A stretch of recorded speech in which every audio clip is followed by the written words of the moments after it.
welcome. This is Brand New West live in the Forbidden Library, and today we will be reading The Protector by Trent Moullae. But first, you know the drill. The spreadsheet is up. We have been reading again this week. Yay! But first, hello everybody! Hello Noversize Phantom! Hello Xnam! How are you all liking? How are you Vodders? Hi! It's Sunday. It's reading day, we all know.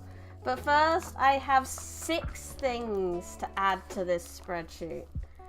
Because I actually started reading some of my comic book collection, and one of the things is something I should have added last week, but I forgot. Because I'm a smart cookie sometimes. So the first thing I need to add, let's get that one out of the way first, is 190. We got Carnival.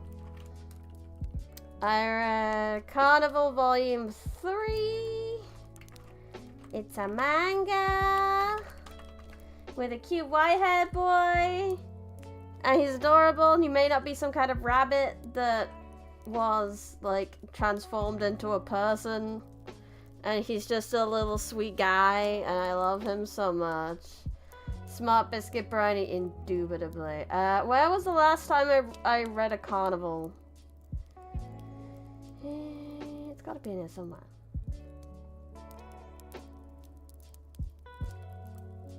Gotta be in here somewhere. Come in. I just want to copy and paste the authors because I don't want to. I could probably see it from here. I can see it from here. I can see the book from here. So, yeah, haha! There we go. Hello, Sunnyshine! Bruh, you look like Neat Kunuchi. A glasses ninja girl with a black outfit. She's a shut-in assassin. Ninja way. Haha. Wonderful. Does she have shoulder vents too? Because that's the main reason I picked this shirt. Is for the shoulder vents. I feel like shoulder vents are a very important thing to me, especially. And then 191, 192, 193, 194, and 195 is gonna be Red, not Red Hood and the Outlaws, but Red Hood and Arse. No. One of the new animes at the moment? I see. That's obviously issue 1. Copy. What? No! Why does it go all the way down there? Not the end of the spreadsheet. No, we can't be doing that. How do I get to the top of a spreadsheet real fast? There we go. Okay. Can't be going to the end of a spreadsheet. Up. Copy that there. And this would be issue 2. This one's issue 3. This one was issue 4. I have the entire run of this one. I have all 13 issues. So I'm hoping next week I can put in the other 6 issues. That's good. British Ninja Girl politely asking folks not to notice that she's sneaking around. But the slosh of her cup of tea keeps giving her away.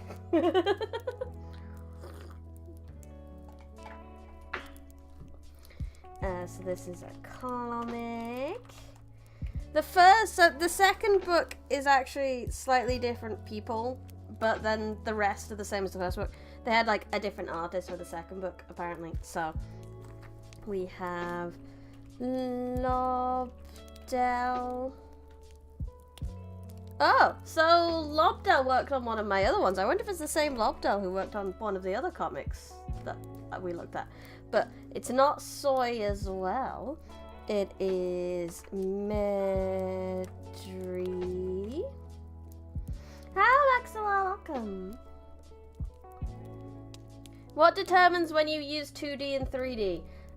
Depends on what I'm doing, mostly. I use it for this because the thing when I'm playing a game, my hands are on the desk or around a controller, so there's not much use in hand tracking when my hands are busy, you know?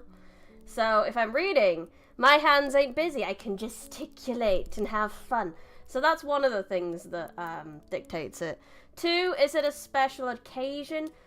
3, karaoke is a 3D must. Hello, Blue Chips! Welcome, welcome, welcome. I'm just adding in some of my progress on my 10,000 books. Hori. So these guys did this issue, this issue, this issue, and this issue. And then the second issue was slightly different. It was also Lobdell, but then it was also Pantalina,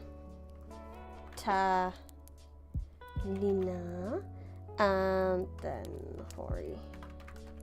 There we go. They are all comics, obviously. No! Spreadsheet Y. Spreadsheet Y. Spreadsheet Y. What am I holding on to there that's making it do that? I'm obviously very good at spreadsheets, as you can see.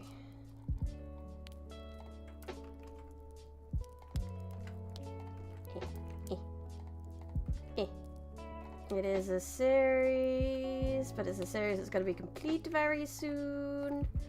And I did read it this year. No. Shut up.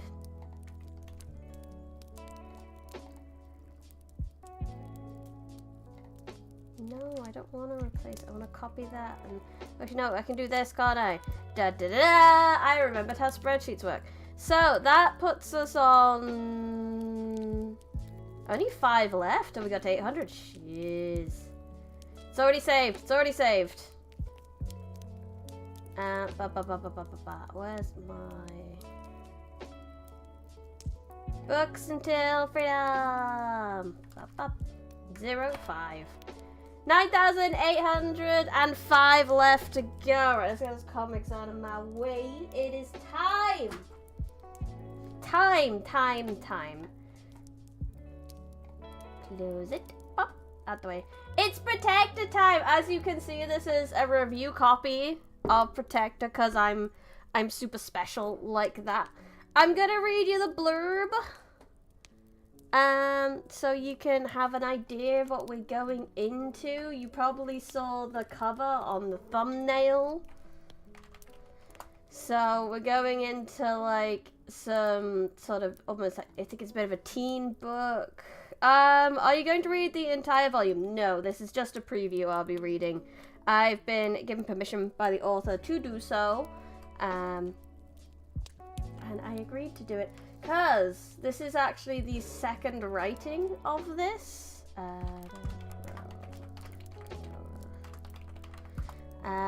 He wrote it actually a long time ago, years ago. And it was one of the first books I ever got given as a review book all those years ago. And I read it all, I gave it a review. And he was like, yeah, I'm gonna do volume 2. And then I didn't really hear anything from him again.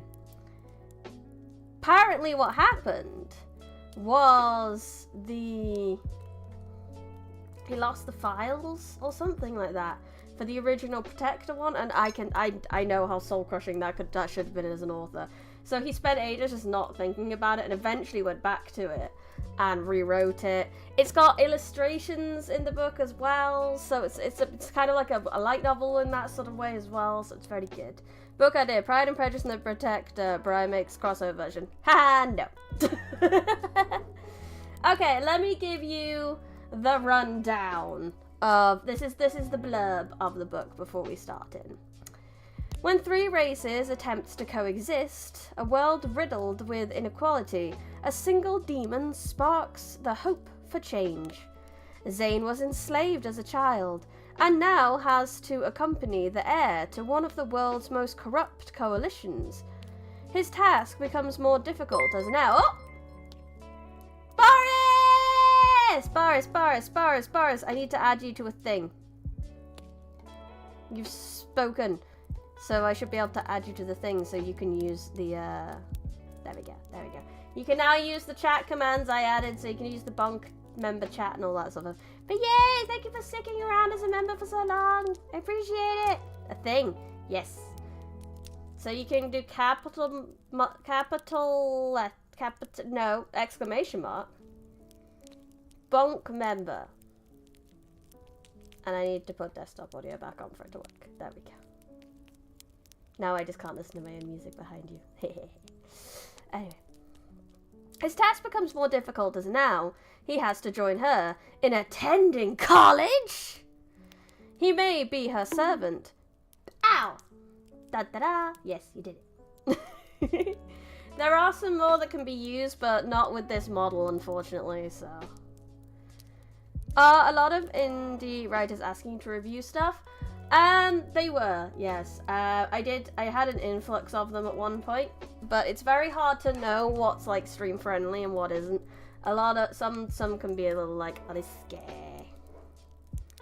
It's regular redeems, just add member at the end. I mean, I don't have them as regular redeems yet, so... But there will be regular ones eventually.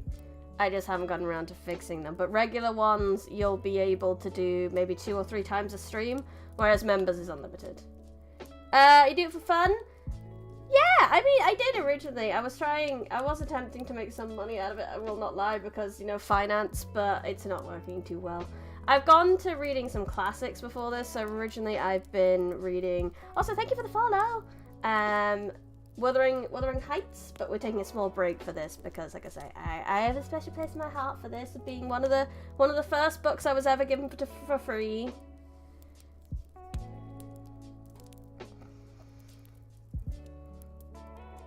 He may be her servant, but the pair know their relationship is far more complicated. How will their bonds be tested when the world detests both the demon and the heiress? To those he holds dear, he strives to become more. To them, he is a protector. So that's the summary. Eventually, after many speaking, a little disjointed, but that's the blurb. I have put the link in the pin if you would like to check out the Amazon page yourself. But until then, should we get going? It's been 20 minutes. We should probably get going. As you can see, read the Queen's. We could try. I'll give you 5 minutes of Queen's English, shall we? And it's quite short as well. So if you're someone like me who gets a bit intimidated by big books, it's quite short. I'm not intimidated by big books if I'm streaming them, but in real life I see it and I'm like, oh, and I can't do it. So yeah, it's pretty short. I mean, 228 pages if you read the afterword. Until the Protector. What is it? If you'd like permission to use material from this book other than for review purposes, please contact the author. It's fine! The author contacted me! The thicker the better. Oh, you like thick books and you cannot lie. Okay, and it's also, look at this lovely thick text. We love it. We love the thick text. It's so big. It's great.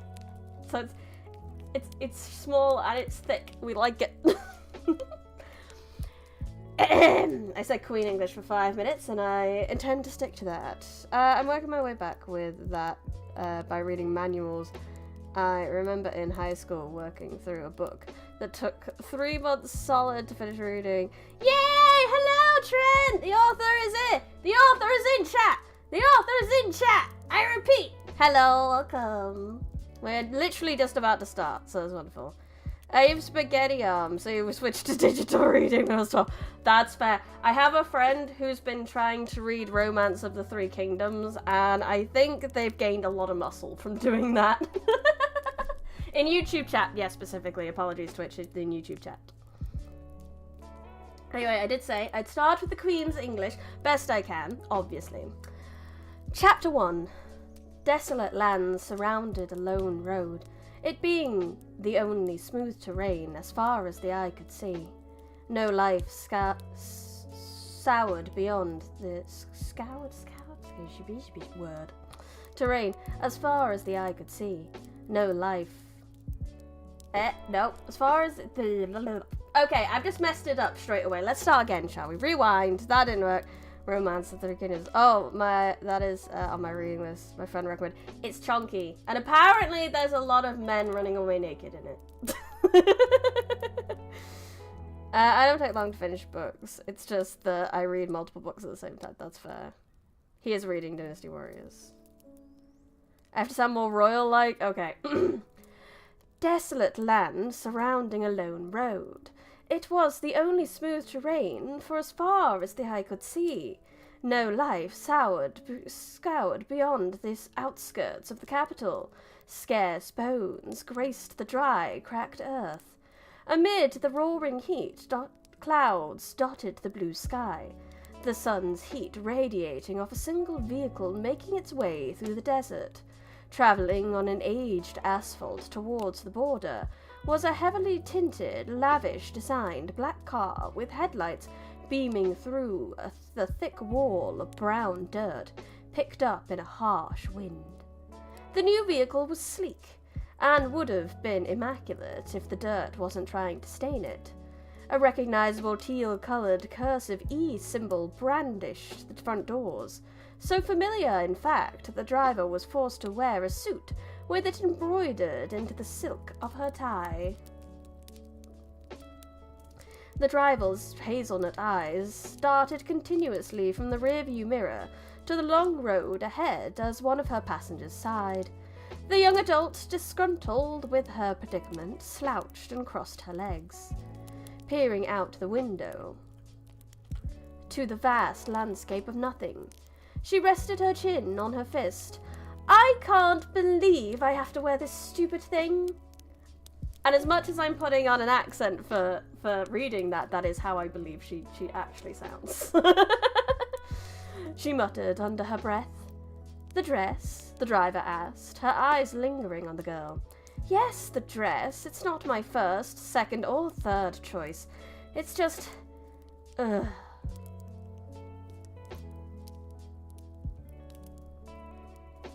She grunted, looking down at her aquamarine romper dress with gold embellishments.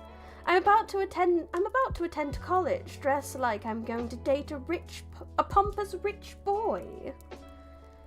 Would you prefer that option? The driver prompted, predicting the answer inside her head. I'd put up with a dozen lackluster dates over college, but if my mother put all this effort to send me to this prestigious place of learning, I can't say no. She even got Mikhail to complete the entrance forms to guarantee our entry. He is the most sophisticated of us all, I suppose. The driver sighed. The young adult's eyes became transfixed on a ring that adorned her left hand, flexing her hand as if trying to view it from different angles. It's not just the dress that's bothersome. This silly silver is just annoying. I don't mind necklaces, but a ring? I'm not getting married anytime soon. And why would your parents ask you to wear a ring? Because it has the insignia on it, which is a stupid reason. My mother told me originally that there was an old... My mother originally told me there was an old heirloom I was meant to inherit, but it's no longer available for me to wear, so I'm stuck with this. No longer available. Your dress looks nice, Yulia, said the second young adult in the back seat, attempted to reassure her, cutting off the prior conversation. I'm surprised you weren't made to wear something with the insignia, she retorted, ignoring his compliment. The singlet has it, hidden beneath a black zip-up jacket with red highlights, was the singlet he spoke of. Among with it, he wore slim black jeans made with material for quick mobile movements. From an outsider perspective, it would appear that he had the most freedom of choosing what to wear, but in his mind, that couldn't be further from the truth. I did it! I did 5 minutes! I can be normal again now! Woo!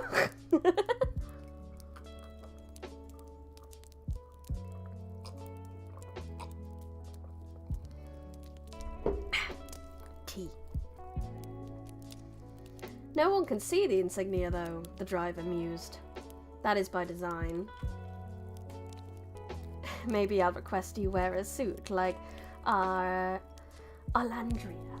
You know when you don't pronounce it when you read it, you just kind of like, that is a word, and then you just read the rest? That is what I did. This is not a hard word to pronounce, but I still hadn't pronounced it in my head until I started reading it out loud. A follow from the Shadow Legion. Thank you, Shadow Legion, for the follow. Appreciate it. Thank you. Yulia chuckled at the thought. It would suit you nicely, I think. Do you agree, Orlandia? I would think so. Orlandia looked in the rearview mirror at him, picturing it. Once again, despite her comment, she knew her passengers well enough to predict his aversion to the idea. I'd rather wear nothing at all, he exclaimed uncomfortably. This garnered a chuckle from Yulia. Maybe I'll ask you to do that, Zane. Who knows? She humoured. A singlet would be nice, though it's not too hot. You did turn it to the lowest temperature, right? Correct? I did. My apologies. The heat can't be helped. Ugh, perhaps I'll have to resort to wearing nothing at all? Yulia complained, fanning herself with her hand. Don't. Zane sharply rejected. Why? We're in the middle of nowhere in a car tinted so dark it's probably illegal. Who's going to see? And besides, you're in no position to tell me what to do. She toyed with the idea, almost as if she was truly considering it, her face an unreadable mask. Yulia, we're getting close to a service station, so we should pick up some cold drinks for you. Orlandia spoke up, looking to move on from the subject, for her and Zane's sake. You know, you said hi, I say hi. I guess that'll have to do. Don't expect me to wear this sweaty dress to any classes or meetings or whatever. Stupid thing we have to do at this very start. I have it on good authority that your parents included identical dresses in your luggage. They paid a lot for them, and other proper formal clothing. Please take care to remember that no one will be around to clean everything properly. You'll have to do your own laundry from now on. And I can almost guarantee those dresses require extra care. Ugh. Don't remind me. I know it's expected of me to obtain this business and management qualification to run this stupid company. Mother was very insistent. I could not take her place without it. And whose ridiculous idea was it to make me wear almost entirely handmade dresses at college? What do they think I'm going to throw the... What? They don't think I'm going to throw these at the first chance I get? I've got funds. I'm just going to buy better clothes at the first chance I get. Zane's mind started to wander from the tedious conversation about to ensue. The pair was being sent away to stay at the prestigious college for several months out of the year, during which time they had to buy their own food, wash their clothes, attend classes, and live independently. They were now adults, and Yulia's parents thought it was appropriate for them to start acting as such. For the pair, life was about to change drastically. It hadn't dawned on him until now, listening to Yulia complaining about their circumstances. Zane's service to the mansion in which he was raised was practically over. He was a servant, and under such a designation, he would not obtain freedom until he turned 21 and obtained employment.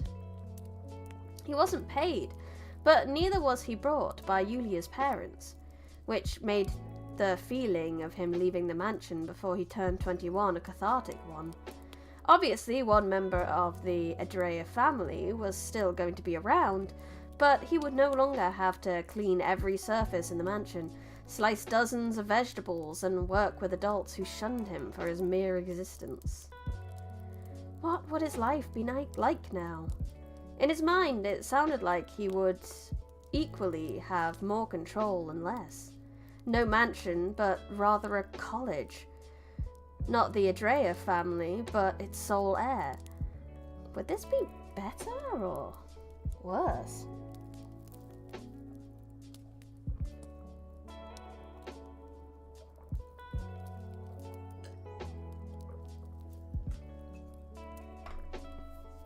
Tea. His mind was racing with possibilities of his future. something he never truly had been able to consider before. He managed to pull all of his thoughts aside since learning of their pending attendance 3 months ago. Zane's mind tried to focus on every minute detail of the car. But other than the air blowing from the console and the occasional bump of the cracked old road, there was nothing. Nothing but the overriding thoughts of control. And if he would have any, drowning in these thoughts, he felt like breathing was a foreign concept. Zane closed his eyes. He wanted to shut it out. No one could predict his future, so all Zane had the power to do was peer into the past. Zane's entire body was limp, collapsed like a pile of broken sticks in a fireplace. At that very moment, all he could think about was how cold he was. A white mist escaped his mouth with every exhale. The cold, dark room reeked of a damp carpet, ethanol and cigarettes. His stomach growled in agony while he tried and failed to recall the last time he'd eaten. He pondered if he ever had a complete meal in his life before his mind wandered back to begging for warmth.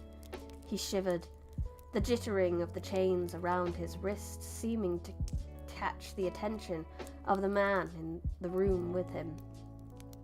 No one. The unkempt, unhealthy man wearing a stained blazer spat in Zane's direction, struggling to remove the tie around his neck. "I can't believe it! No one wants to even go near you." Finally getting his tie off, he carelessly threw it across the room and sat on his battered brown couch, hands in his head. "I demand my ass! Always a good investment, they said. Damn it! Damn it!" He vented, constantly jumping from muttering to shouting. "It's your fault!" Zane growled, his voice barely audible. Almost like he was summoned, the man stood up and stormed over to Zane, grabbing the hair on the back of his head and tugging it, raising the boy's head so he could look him eye to eye. "Come again. Go on. Don't be shy." He venomously spat at the boy, his face twisting with rage. "It's your fault," he repeated, emphasizing each word despite the pain it caused his dried throat. "And why's that, huh? Care to enlighten me, boy?" Zane wanted to growl. He wanted to tear at this man's skin. He desired nothing more to inflict as much pain as possible. Yet, it still wouldn't be enough to satisfy his fury. He didn't know what he could say that would change anything right now. "Look at me." He weakly waved his arms, causing his chains to rattle. Who would buy a weak, skinny boy with no power? And buy them from a rodent who smokes all day? If buying me was some desperate attempt to make money, I have a feeling it's going to fail. Just like everything else in your life. Zane's vitriol escaped with his voice breaking, his dried throat aching as he managed to cough. The man stared at him for a few seconds, contemplating everything Zane had said. He let go of his hair. "Maybe you're onto something, kid. You're an investment after all. I have to go where the buyers are. I need to get out of here anyway before the next inspection." He started to pace around, tapping his finger on his chin. "It'll be impossible to get maximum value now, damn it. I should have brought the girl instead and skipped town." Zane's eyes widened. The girl? The girl, of course. How had he forgotten? In his delirious state, he had completely forgotten about her. He made a promise to her. He wasn't allowed to forget it. What happened to her? The obese man, deep in thought, answered almost out of instinct. How would I know? She could still be in that dingy cave, but she most definitely was poor. Girls are cheaper and much easier to sell. "Can I make a deal with you?" Zane stuttered, all his memories of her beginning to rush back into his mind. He had to know where she was. A deal?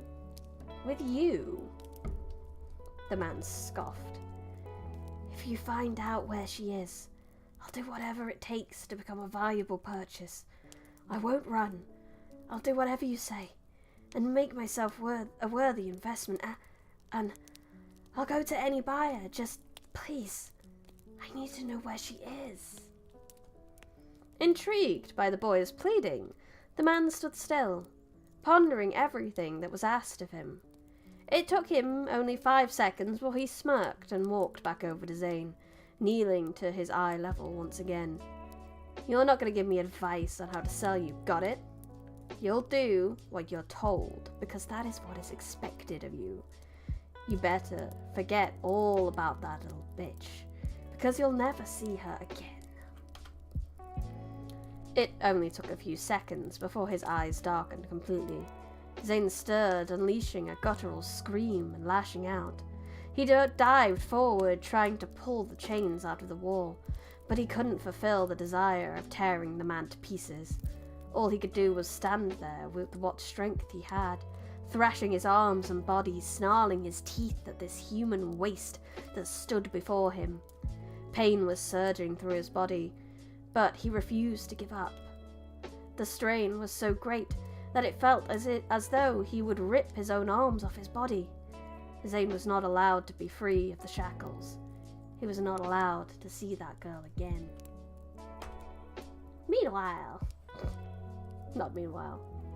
Back in the present. I think it's time you snap out of it, Zane. I don't know what this is. I don't remember this. I think because I read the original version so long ago, it's hard to remember what's different and what isn't. I remember the ending. So there's certain things I trust and I don't. But I don't remember a lot of the specifics, I'm not gonna lie, which kind of makes it fun to read this again. A voice echoed in his head, and hearing it caused his eyes to shoot open, as if he had been prodded with a taser. Peering around the car, he saw that Yulia was quietly scrolling on her phone. Everything was quiet again. Looking out of the window, he noticed the sun was slightly dimmer now. However, a shadow seemed to appear from nowhere. No trees or mountains were around to cast it. However, it didn't shock him at all. The shadow began to warp, move in time with the speed of the car, always staying in place in Zane's vision somehow. Thank you, Jake. Welcome.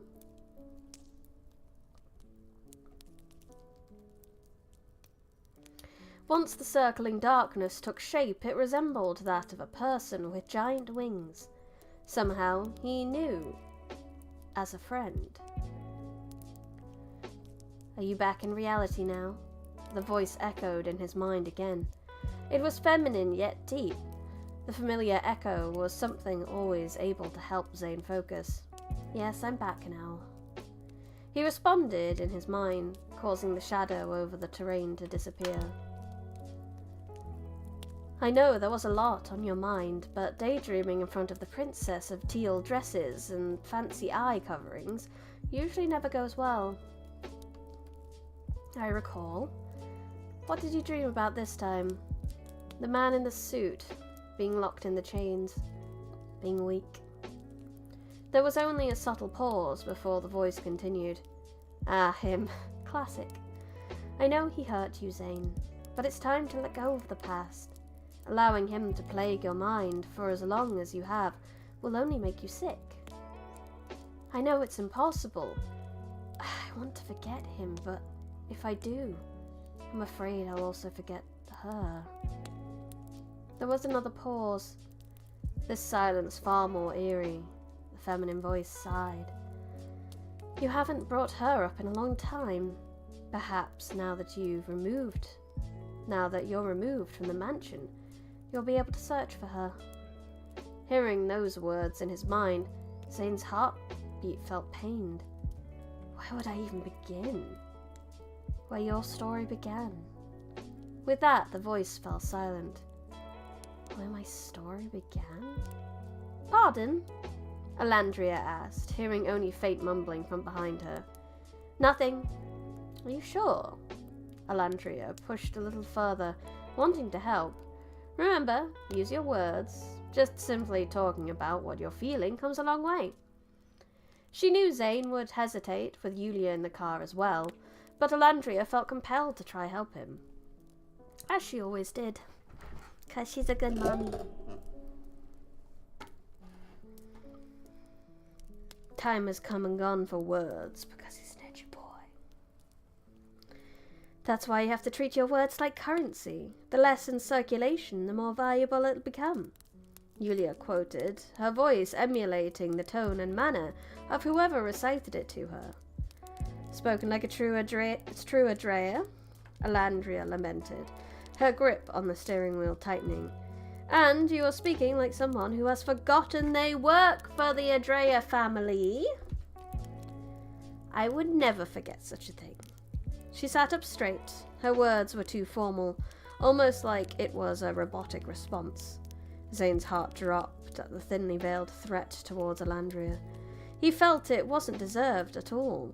Much of what he had been told over the past many years since becoming a servant was undeserved. But it wasn't his place to argue back. In this car, everyone who was in charge. The emblem largely displayed on his singlet felt like a constricting vice around his body. Even though it was hidden beneath the zipped-up jacket, he knew it was still there. He was so familiar with its design, the shade of the teal, that it may as well be inked into his body. Why bother getting clothes embroidered? Zane glared down at his gloves. Another familiar brand adorned the padding. A small black diamond shape, surrounded by 6 distinct points that could easily be misconstrued for limbs. This was a mark that his kind was forced to display in some manner. He clenched his fists. It was just another label, another display that allowed the world to judge him silently. The sound of shuffling and moving next to Zane made his head tilt. Made him tilt his head and glance over. Oh, I need a drink. 1 second.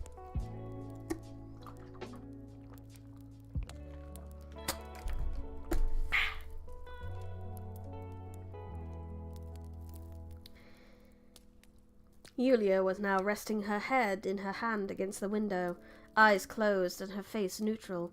She was attempting to get some sleep. Something he thought was a good idea too. The never-ending sand almost felt like an inescapable phantom water bottle. Haha, it exists, but not where you can see it. Ooh.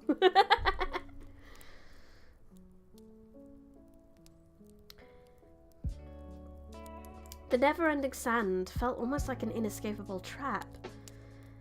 After another hour of driving, the raging sandstorm finally subsided. Alandria sighed in relief as the welcoming sight of the sun barely before dusk granted them an exit. Oh Lord, sorry about that. I only had to burp. How disgusting.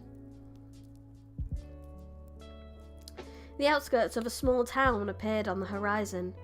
Acutely aware of what surrounded him, as Zane felt the vehicle begin to slow, he opened his eyes. The yellow of his left eye glowed at a similar hue as the sun itself, still bright as it inched closer to the horizon. Peering out the window, he saw the border of the unrecognizable town and a lonely fuel station sitting before that. Despite not knowing where they were, he knew they wouldn't make it to the college until morning.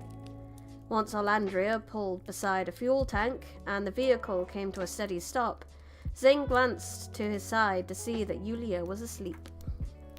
Her right eye was always obscured with a patterned eye patch.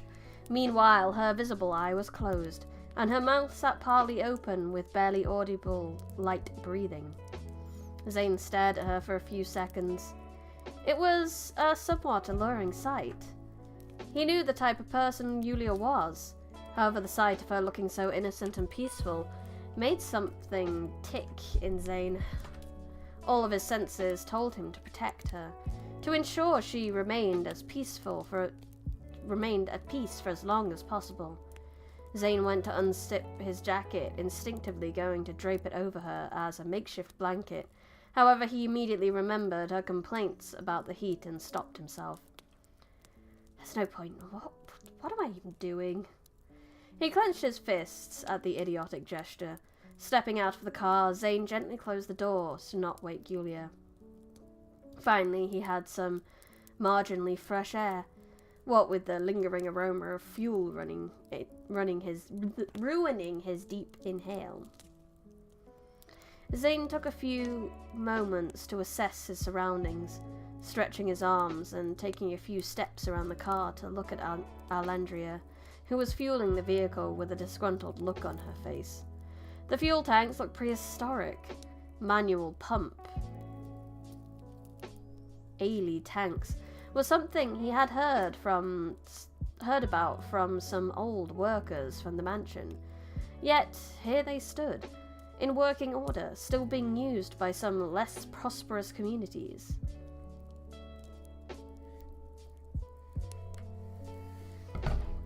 That location is a mood. Pull up to an upward crate or something. Another thermos of hot liquid. Yes.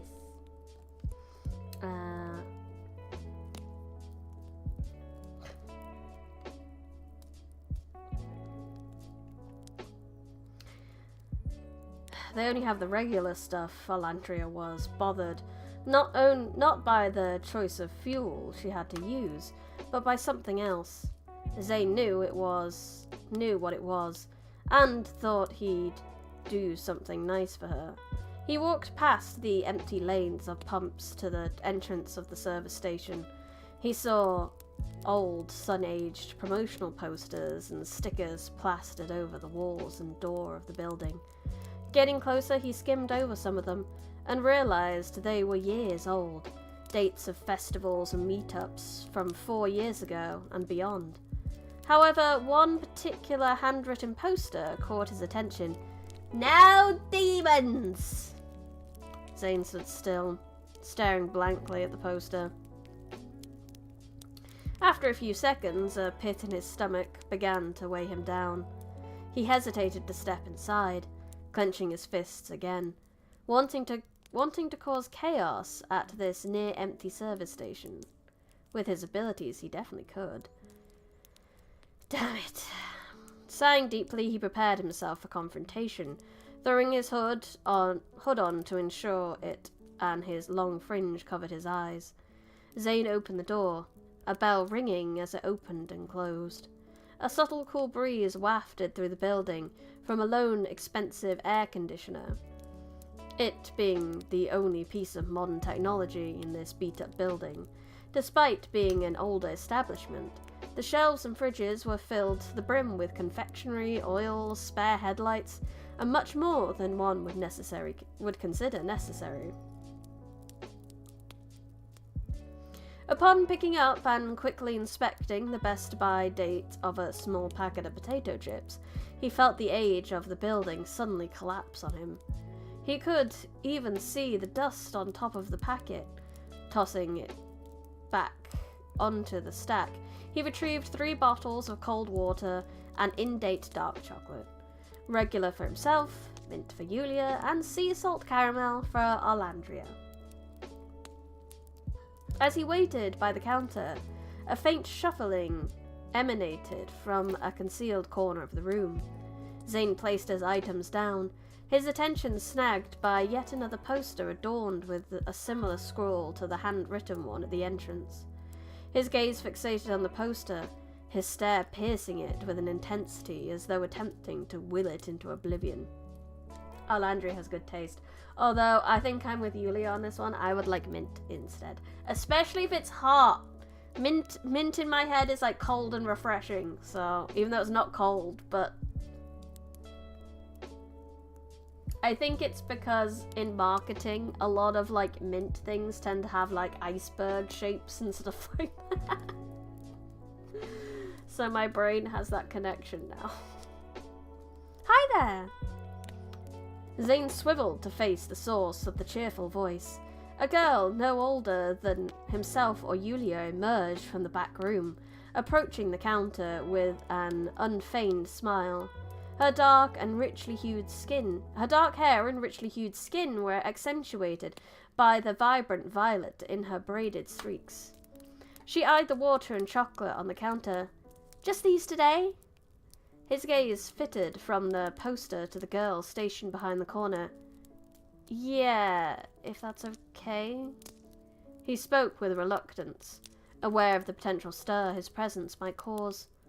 Momentarily puzzled, she followed his gaze to the poster, then turned back to him, a fleeting panic crossing over her face. "Oh, my parents put those up. They're not the most open-minded about demons. I'm sorry. I know it's not right." "Why not take them down?" A sorrowful smile appeared on her lips. "I can't. This isn't my station. I'm just filling in while Dad's at the hospital. I don't have anything against your kind, I promise." Slightly reassured, Zane nodded and pulled back his hood, meeting her gaze squarely. She paused, studying each item on the counter with an almost meticulous slowness, as if deciphering some code that lay before her. "You haven't been shown much kindness, have you?" Could you imagine if someone did that to you in real life? "Hello, Electric Bob. Could you imagine going into a shop and you buy something and they just go, 'You haven't been shown much kindness, have you?'" I'm like, "All right, therapist, not today. Bye." I know in books this is okay to happen, but I just laugh at that scenario. It's great. His reaction was almost imperceptible, only a small twitch of his right eye. Now, what makes you say that? "The look in your eyes. That little bit of white in your hair, too. It just feels..." Her words carried a weight, as if sharing such an observation was forbidden. "I know how unfairly demons have been treated since the war, so it's cruel, culling, enslaving. It's barbaric." "That's only the half of it," Zane muttered, his gaze drifting momentarily. "That's when you just slump on the counter and crack open a bag of chips and recount your tale of woe. You look stressed, dog." That's the modern equivalent. Free service station therapy for everyone. Yay!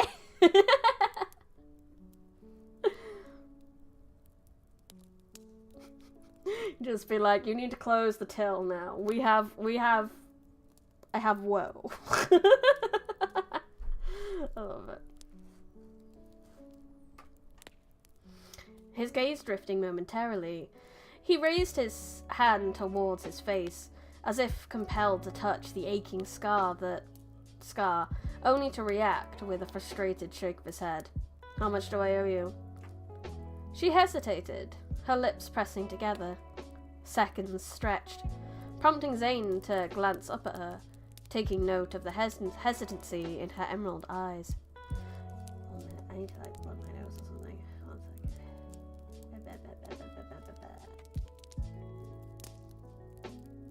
Okay.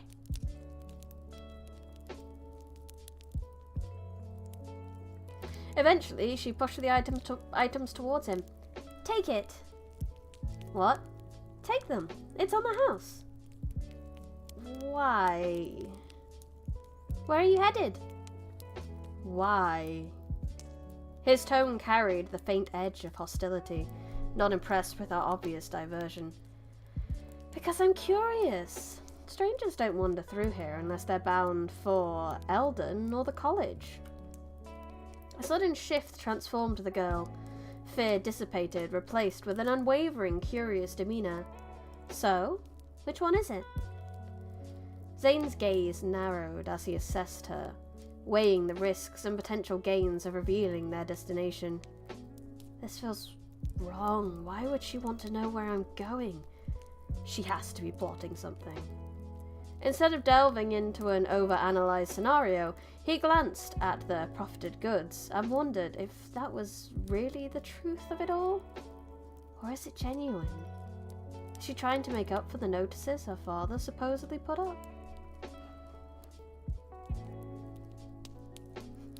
What would be my chips of choice at a service station therapy? I mean, if they've got any sweet chili, that's my jam. I love me some sweet chili crisps. They are my favorites. You should have seen the size of the sweet chili crisps I had for Christmas. I got a big Costco bag and it was the best thing in the world. And it took me weeks to get through it, and it was great.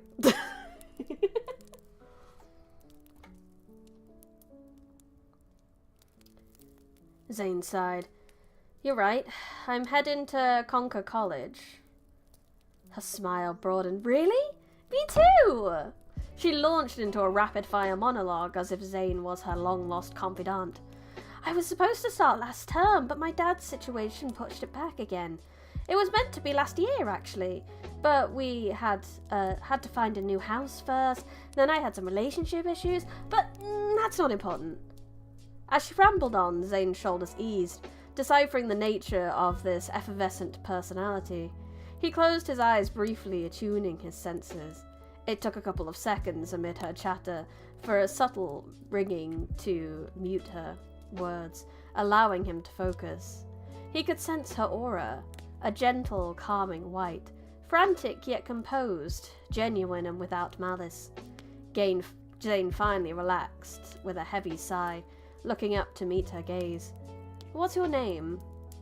Caught off guard, the girl's expression mirrored that of a bewildered cat. Oh, I'm Nasrin. Sorry, I didn't say so before rambling. She's a cutie. She's a cutie. We love her.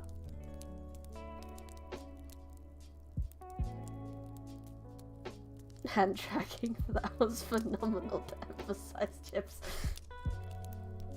It's important. This is the true reason why hand tracking exists, to emphasize the size of a crisp bag. Her chuckle was a heartwarming melody, completely void of any ill intentions. And you are? Zane gathered the bottles and bars, stealing a glance at the sign behind Narsim before refocusing on her. Thank you for this, he exclaimed while glancing at what he carried, uncertain of what word to use. Narsim smiled cheerily. Before you go, can I ask you something? Zane tilted his head, awaiting for the pending question. What are you studying? Yes. They are superior. I say they're superior. I've been to the America, but it was a very long time ago. I haven't been for a very, very long time, so I don't really remember what the chips were like there. I'm not gonna lie. So I couldn't really compare. But I'll take your word for it, because our crisps and our sweets definitely better. Because you have sugar in everything over there. It's weird. You have sugar in your bread. It's weird. Everything's sweet. So these sweets don't taste as good either. It's weird.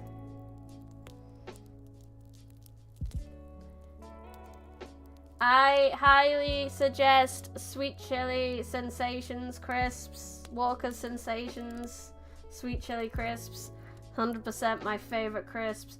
I would also suggest anything from McCoy's. Their flame grilled steak flavor is real good too. So yeah, if you're ever looking for British crisps, those are the ones to go for. And Pringles. Pringles are always good. We love Pringles. I like salt and vinegar chips, so not sure if those are sweet, but say, my fiance likes those. They're all his. I don't like them. I hope I remember that. By all means, ask me again if you ever need it. You can go in the Discord and be like, Bridie, I forgot what those chips that you suggested are. Please recommend them again. I will happily tell you again. I'll even take pictures. If I'm at home and I have them, I will.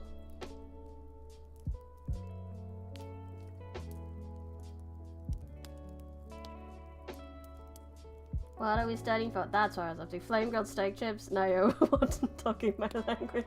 They are so good. I can't take the pictures right now. I'd have to leave my PC. I don't have them with me right now. I haven't had any today, which makes me sad. But I'll probably have some with some lunch tomorrow. He took a moment to think about that question. It became obvious to him that most, if not all, the students attending this prestigious college would have a course in mind. All of them wanted to achieve different goals. At the very least, they had goals. I haven't decided yet. As if ready to answer the follow-up question, he immediately declared, I'm being made to attend Concours. Being made? Narset was dumbfounded by the notion. Do you want to go? I don't have a choice. But if you did have a choice, would you still attend? It's just pointless wasting thought on what I can't change. What I cannot change. With a momentary silence left between the two, Narsen contemplated what she could say as Zane turned to leave. She hurried to add, I'll see you at Concours! Maybe you can give me a tour when I get there. Before he made it to the door, he glanced back at her, thinking only for a brief moment before nodding in her direction, making a half-hearted promise, then stepping outside, back to the heat and the sand blowing in the wind, threatening to blind him.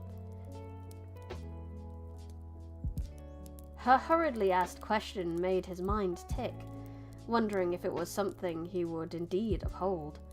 That could be dealt with later. For now, he had much more to think about. Arlandri approached the door as Zane opened it. He held it open for her.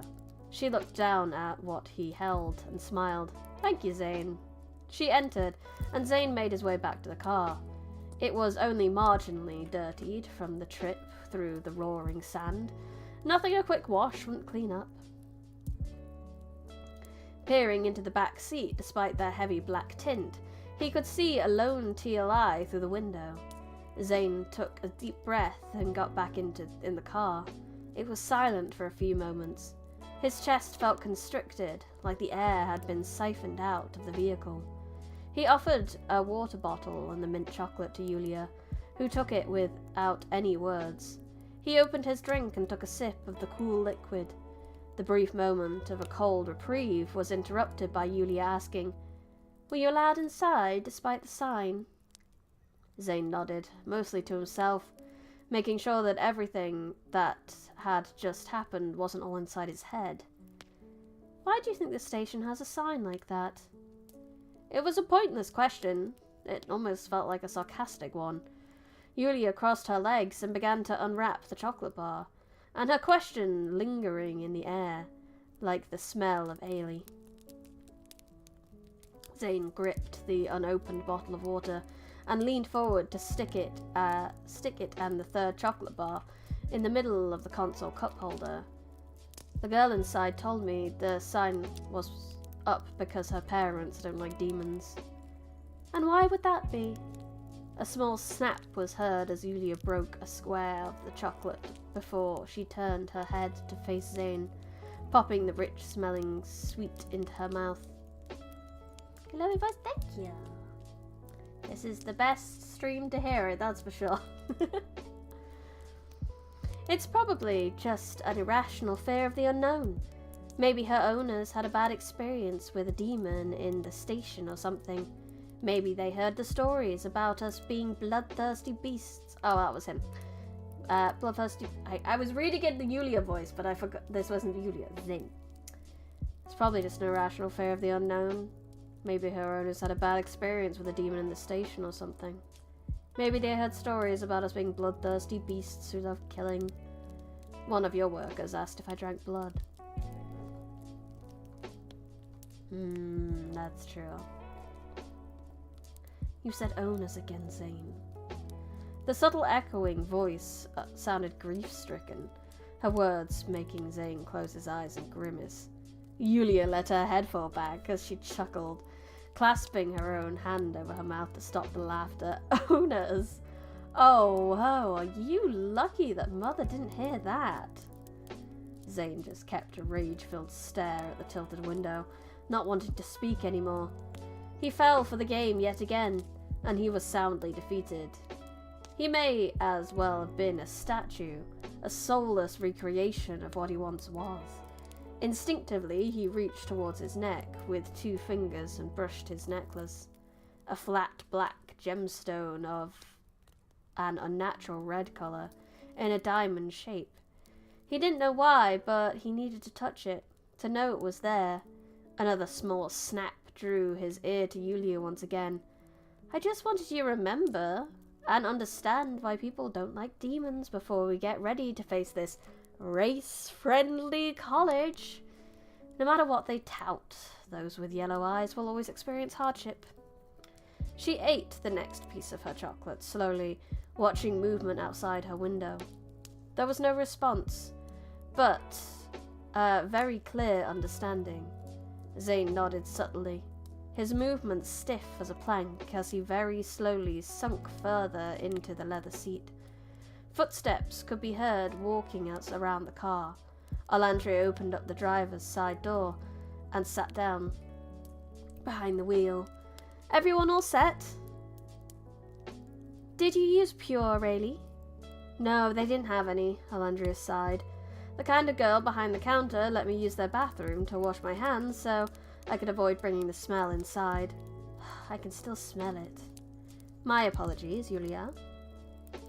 Alandria peered down to her middle console, seeing what Zane had brought her, to which she looked at him with an appreciative smile. She opened her bottle and took a sip before starting the car and beginning the final trek of their journey. Zane rested his head against the window and shut his eyes. A smoother road might make it easy to sleep. He pulled his hood back into his head and tried to position it to cover his eyes. His hair and the hood should block what remained of the sun, but he wasn't safe under its revealing glare. Deep down, a part of Zane felt like he wouldn't be safe ever again. Every day there was... Oh, sorry, Chopstick, that redeem doesn't work at the moment because this model doesn't have it hooked up. Because I don't know how to hook stuff up with my 3D model, so... The sacrifice for hands is the sacrifice for not having some of my redeems work.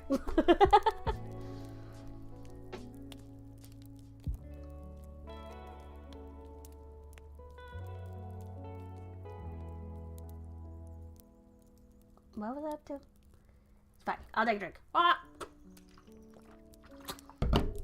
Okay, what the heck we're up to? I'd never be safe again! Every day there was a battle, and more it felt like Conquer College was only going to make those battles have more consequences. Is the avatar doing the same gestures as you? Yes! We are hand tracking. It's very cool. This hand tracking, I don't even have any like technical gloves on or anything. This is a webcam tracking. This is crazy. I have 2 webcams working for it though, because I have one very specifically for my hands and then one for my face. Which kind of works. But it's very cool. It's technology, bro. It's so good. Without any warning, once her chocolate was finished, Yulia unbuckled her seatbelt and lay down across the luxurious leather seat, resting the back of her head on Zane's thigh. She rested her own eyes as well, not even looking up at him despite using his leg as a makeshift pillow. Zane, a thought occurred. What do I call you? Yulia's voice was tinged with curiosity, genuinely wanting to hear his opinion. We can play rock, paper, scissors. The delay does make it a little bit awkward, but it is possible. I suppose what we can do is have you guys call out and I'll like close my eyes, give you a 3-second head start. And then I'll do rock, paper, scissors, and then I'll open my eyes and see what wins. That's probably the best way to do it, to work with the delay.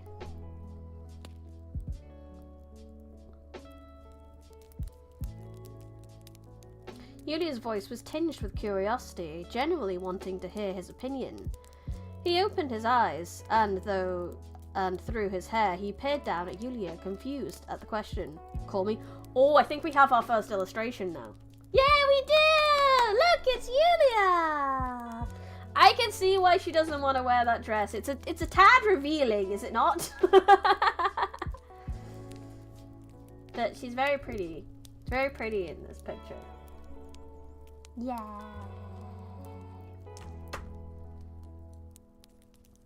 Are you my bodyguard? She contemplated in the somewhat condescending tone. My boyfriend? At the mere thought of such a suggestion, Zane's eyes darkened. Indeed. Oh.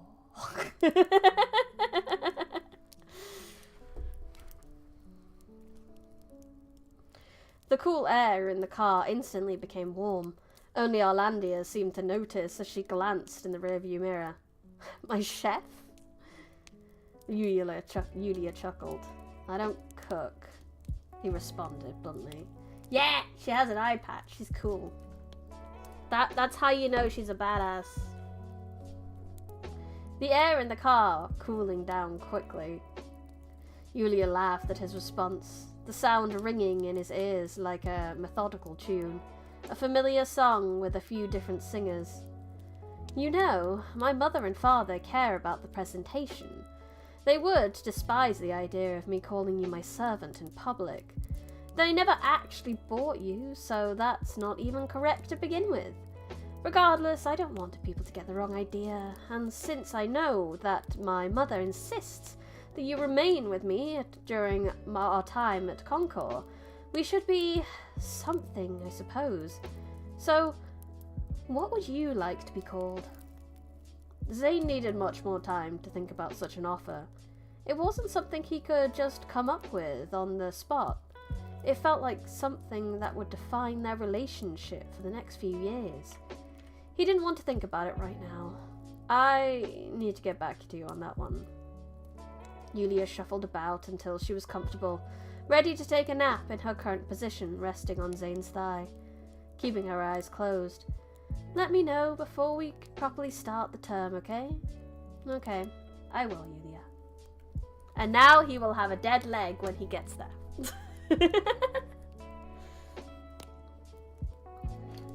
Chapter 2!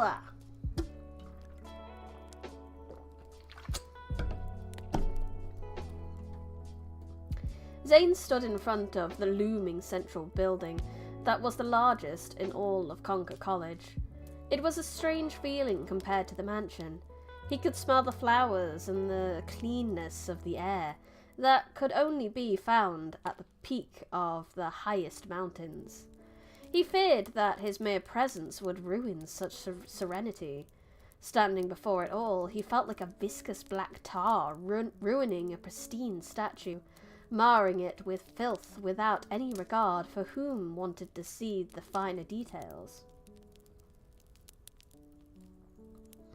The drive through several foreign towns along the drastic changes in scenery spanning from dunes to endless forests all convinced Zane that he was now on another continent.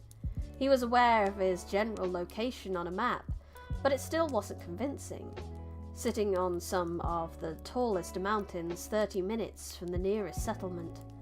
Concord College, a beacon of equality separated from an unbalanced world, to show the next generation how life should be. A dumb excerpt from a dumb pamphlet. Bordering the fences of the college were vast bushes and enormous trees basking the scenery, which made the inclusion of a giant 4-story building quite the sight for sore eyes, despite how grand it was considered. It was as if the college had been airlifted and dropped into this spot. I should make audiobooks. I may be working on some things like that. My Kofi has some short stories I've recorded. Void! Hello, Void! I need to add you to a thing. 1 second. There you are. There you are. Added. There we go. You can now use the chat commands. Yay! Some of the members that hadn't chatted for a while, they weren't on like the list for the chat commands, so you and Boris have been added today. Basically, I've added some member chat commands you can use. Only one can be used today, where you can use exclamation mark, bonk member, and you can make the bonk sound happen. There are some other ones when I had my 2D model, but at the moment, that's all we can use today. But you are ready to use them now. You have permissions.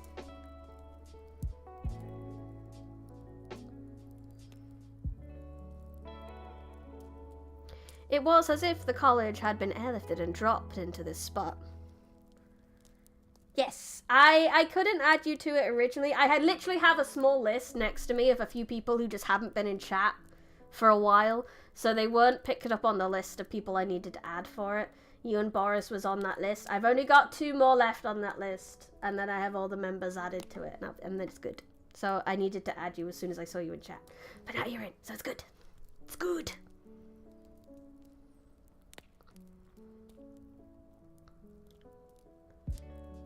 Nature surrounding them, but nothing felt natural about this prestigious college. It looks old. Yulia stopped behind Zane and crossed her arms, clearly unimpressed. The room— Ow! Rude. The room's better not be rotting. Some people enjoy the older aesthetic, Zane added offhandedly. He compared the college to the mansion. Both were lavish in unique ways. The Adrea coalition always wanted to embrace the new. The modern renovations were a contrast. Maybe I could try and motivate myself to a bit more often. I mean, you don't need to push yourself. If you get home and you're like, what do I want to do? And I'm not the one that would spark the joy in your life, that's okay. Don't push yourself to be in a place just because you feel like you have to. Do what sparks joy for you. Although I appreciate people turning up. Yeah. I like being the one to spark joy. That is fun.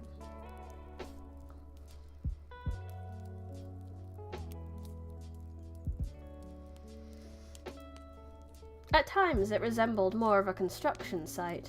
Meanwhile, this college was stuck in an age gone by, as if it were crafted in the time when the Light Queen and Dark King wandered the land like mere mortals, only to be transported here, dumped in the middle of nowhere despite looking old. It seemed intact, almost perfectly uniform. Listening to a silly British lady read books sparks joy for me. Yay! That's what we hope! That's what I want to do! Spark joy. Bring a bit of happy to people's lives. Well, talking to an AI all day doesn't seem very healthy. No, talking to an AI isn't very healthy. Gotta talk to people. I know that's scary. People can be hard. But... Or you can talk to no one. That's also a valid thing. You can talk to no one. People suck. Sometimes no one is better.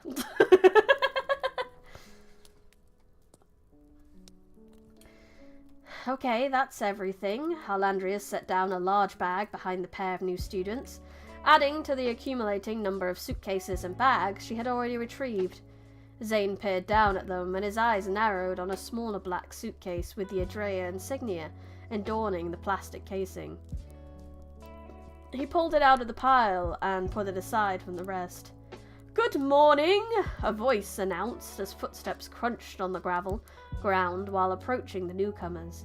Zane tilted his head and looked at who was approaching. A slightly disheveled man in an old maroon suit and a black and white striped tie. A teacher? Doesn't look like one to me. What's the book in the pinned comment? It is the book that we are reading, The Protector by Trent Moullae. A wonderful author who was one of the very first to ever give me a review copy of their book years and years and years ago. And he has rewritten it! And this is the beautiful new written version, so we're giving it a nice little preview, and if you are curious and you would like to read the rest after this preview, you can use that link to go buy it. I highly recommend. Zane and Yulia, correct? That is right, Arlandia answered for them, with a voice of equal authority to that of the teachers. He looked back and forth between the pair, silently judging who stood before him. Zane's eyes were covered by his hood, but he had an eerie feeling that the teacher would be able to tell what he was. "My name is Mr. Underton. I'm here to assist you. I suspect you would like to take your luggage to your rooms, so let's take your bags to the dormitory's offices and reconvene here in a few minutes." The teacher, who deceptively appeared unknowing, was able to formulate a plan quickly, then offered to pick up some bags. While the teacher, Arlandria, and Yulia figured out who would carry what, Zane picked up his set-aside suitcase and began walking to the multi-story building labelled Boys' Dormitory. He walked at a moderate pace, glancing around at the odd few students wandering around inside. The sun shone brightly on the warm day. It was a makeshift spotlight onto the demon dressed in all black. Glancing up at the building, Zane looked at what felt like countless rows of windows, the sun reflected off the glass, tricking Zane into believing there were thousands of eyes leering over him. Just how many people attend here? His lips curled into a snarl as he made it to the front of the building. What appeared to be an automatic glass door remained shut despite his presence. Looking to the right, he noticed a panel with a green button, a speaker box, and a small black scanner with a red light. It was a typical setup Zane had seen before at hotels, whether lavish or not. They tended to have some manner of security entry system. He pressed the green button and spoke monotone, not spoke inward. "I need to get inside." After speaking, Zane thought that his sentence could easily be misinterpreted as a threat. He didn't care. But would it be wise to establish such a persona on the first day? Should he be acting differently than usual? Could this college be considered dangerous? It's lauded as prestigious, race-friendly place. You can't make that judgment on the first day. So what? Just continue believing everyone is my enemy? Oh, dummy Zoe. Everybody wants to be my enemy. Sorry. At least until you know the standing of our kind here. It took a moment before the door opened and Zane entered. Howdy, howdy, welcome. What he saw was a simple, quaint common room with fairly faint yellow carpets and white walls with framed pictures. It's okay. You could be late. That's fine. You probably had life to do. You probably had magical urban fantasy things to do. The wizards needed your help, didn't they?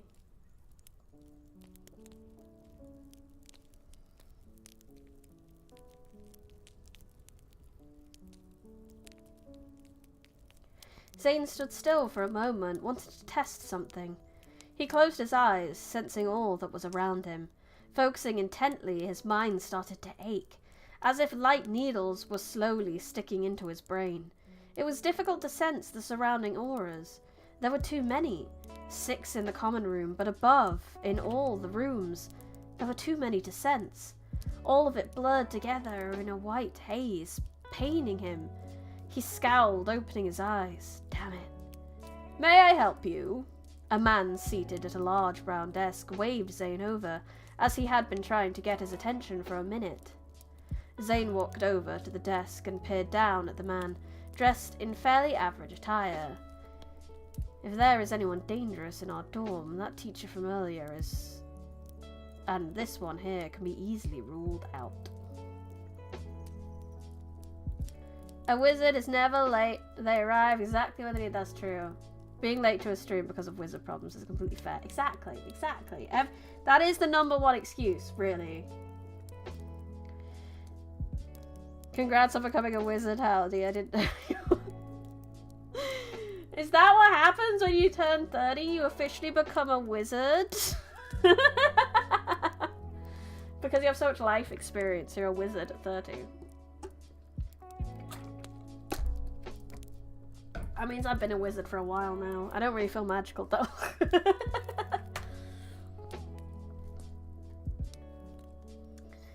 Zane waited patiently for the others to return.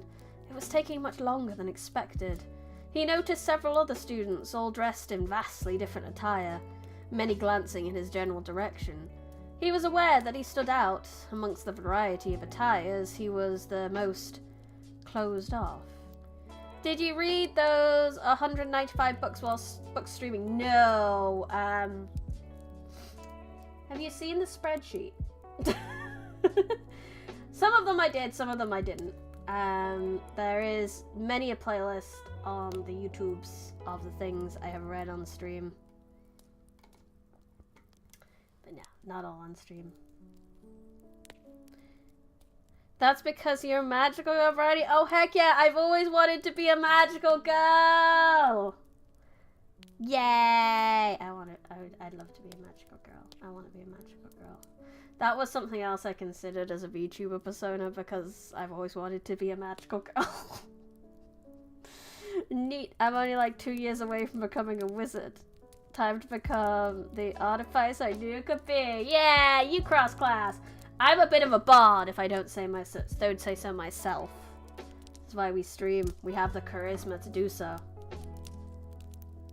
Or I don't know whether I just kind of skipped into being a warlock because... And I'm already the warlock of chat. Maybe, maybe.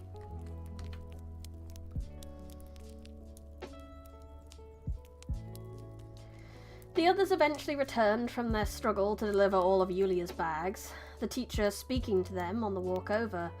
Yulia seemed uninterested, whilst Arlandria took in all the information on her behalf. That wouldn't be something she could do for much longer. It slowly dawned on Zane that Arlandria was about to depart, much to his dismay.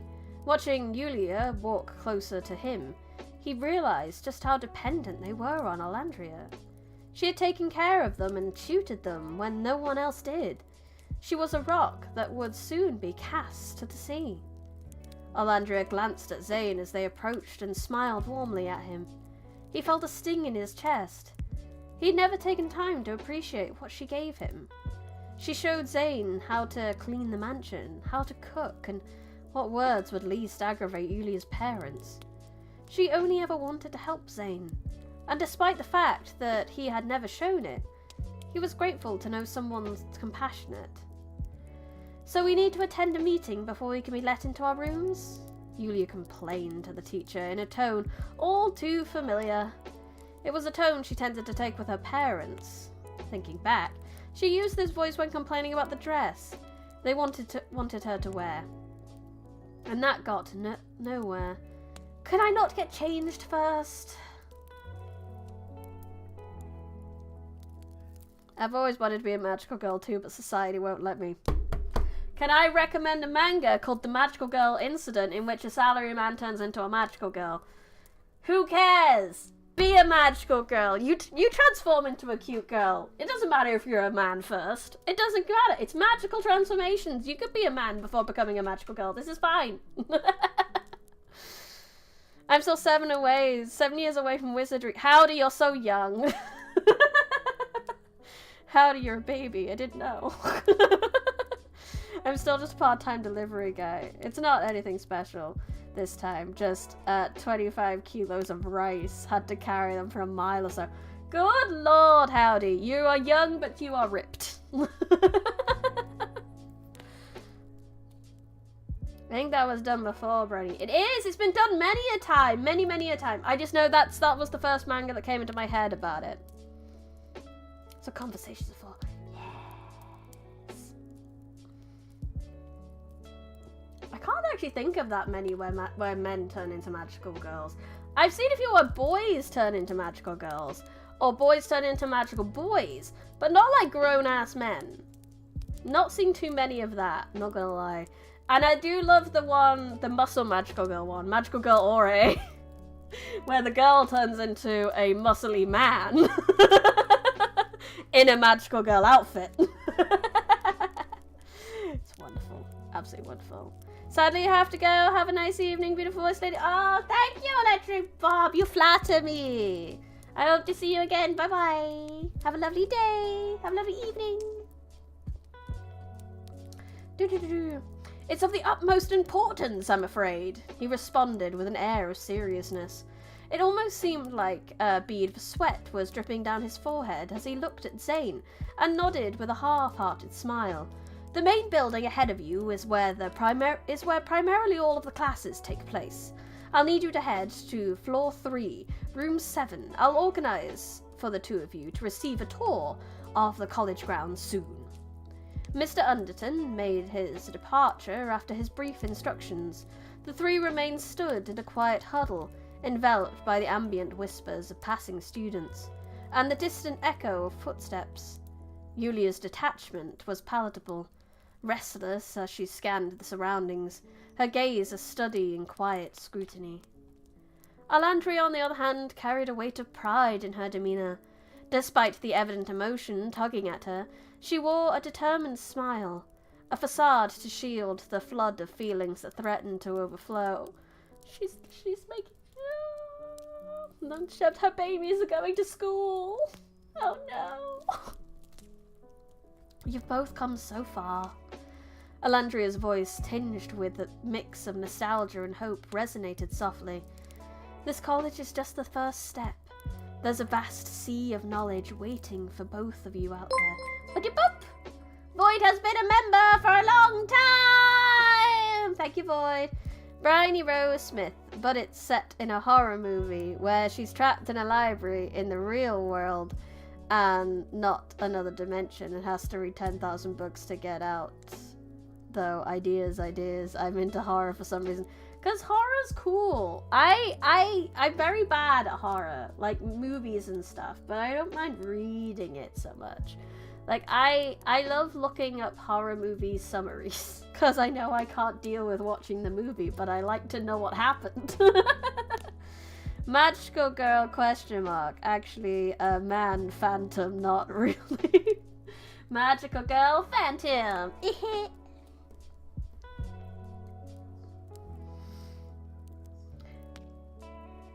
I can't say the same about the Patreon. I really wanted those while purchasing those Mercedes. Boo.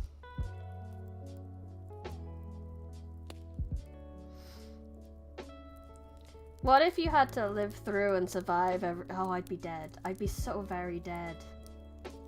I'm gonna take a slight... now you've mentioned that. Like, let's have a look here. Conquest of the 10, I'd be dead. Actually, no, if I'm a general NPC in Conquest of the 10, as long as I don't live in one particular town, I'd be fine. Reflections of Another World, fine, I can do that one, easy. She Who Rises, if I have to live the main character's life, I'd be dead. If I'm a random NPC, fine. Small Town Draxville, fine. Depths of the Dungeon, only if I'm a random NPC. That's my own story, so only if I'm a random NPC. Monkey's Paw, only if I'm a random NPC. Magical Girl Raising Project, I'm dead. So yeah, just in the last few, that would be very difficult.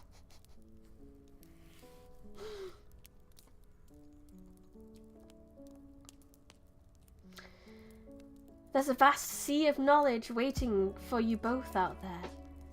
Your growth won't be confined to these walls. It's the beginning of a grand expedition into the world. And remember, taking care of each other is crucial. She added, her eyes flickering between Zane and Yulia, seeking assurance. Zane acknowledged her words with a nod. He carried with him the weight of a solemn promise, not just to Alandria, but also to Yulia's parents. The echoes of their final conversation etched in his mind with poignant clarity, leaving no room for misinterpretation. It was a pact binding him. The very reason for his presence within this college, the lack of an immediate response from Yulia, prompted Zane to think about their earlier conversation in the car. I'm more than just a friend. I have cooked for her before, but there's no way I'm calling myself her chef. And calling me her boyfriend? Ugh. That just feels wrong. But we're certainly more than friends, no doubt. Her parents told me I had to keep her safe. They know that many people desire the Edreyas, so keeping a demon nearby might dissuade them from targeting her. I guess I'm more akin to bait or distraction. Worse, and the book was Wasp Factory. Also, the amount of SCPs I'd have to survive. That would be awful. Moon Girl 5, yeah, she could survive.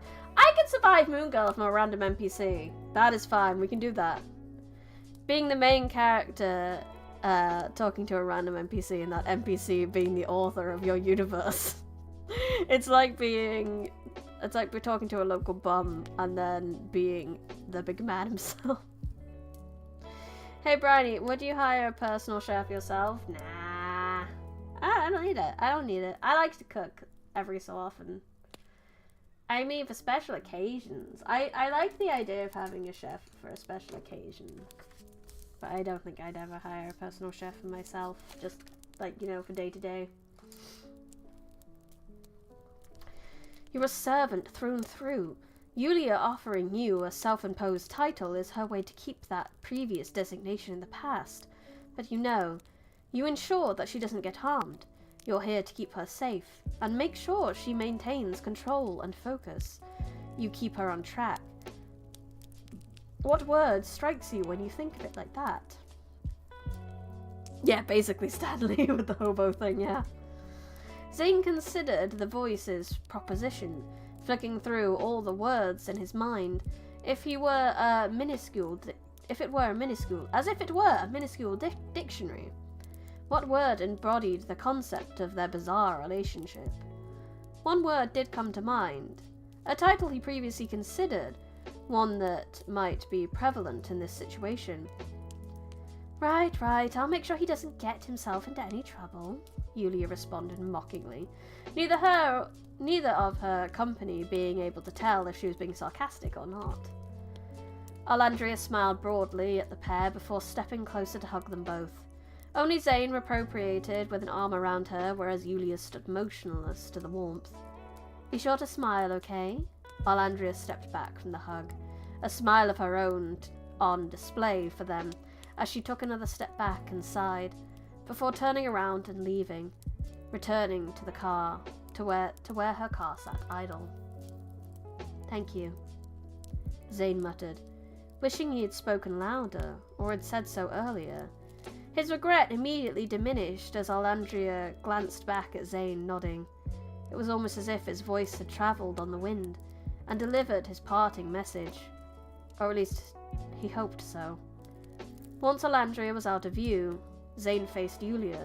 Her discontent and lack of reaction wasn't surprising to him, but deep down he felt she was also saddened. He watched her breathing falter slightly, as the weight of their situation finally became clear. It was just them now, left behind at college, two young adults who had zero experience in the world.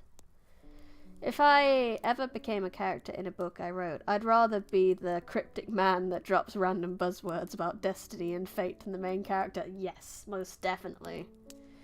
My fiancé made up a whole world for a certain creative class in college.